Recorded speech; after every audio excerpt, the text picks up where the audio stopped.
Most of the Bay Area is going to escape the brunt of these latest power shutoffs, but there are places, like here in Vacaville, that are so used to power outages that they've learned to adapt to them.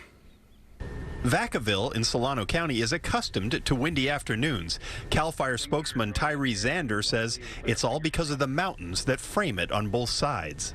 As the wind hits the mountains, they could go around or up and over the mountains, which then could cause erratic winds or higher wind speeds in the valleys. That's what will happen tonight on Marbella Lane. PG&E has alerted this neighborhood that the power will likely go off tonight. This afternoon, neighbors were enjoying a block party, but later they'll be filling their tubs and sinks with water and checking the batteries in their flashlights. We've had so many fires in the last 2-3 years that it just scares us to death, and we have to adapt to that. And if turning the power off is going to help prevent a fire, then we have to deal with that. Getting power shutoff alerts has become a regular thing for people living along the rural roads farther north. I got it earlier this morning, probably around 10 a.m., perhaps. Were you surprised to get it?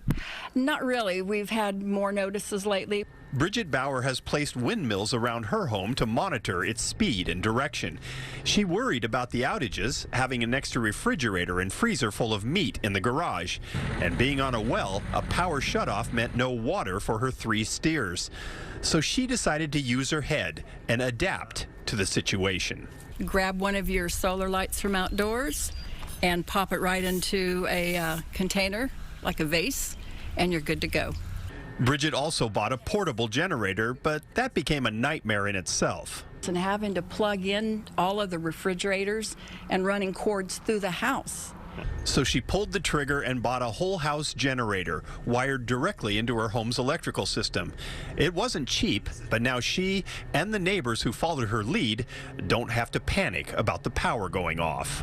Is there a certain feeling of satisfaction in knowing that you can be resilient at a time like this? Absolutely. It's just fantastic to be able to sit and be watching TV and you hear the power go out and you look around and you're okay. Your food in the freezer is going to be okay. That's what being resilient is all about. Not avoiding difficulty, but knowing when it happens, you'll be okay. In Vacaville, John Ramos, KPIX 5. Solano County will likely be the hardest hit in the Bay Area by tonight's public safety power shutoffs. About 4,500 customers are expected to lose power.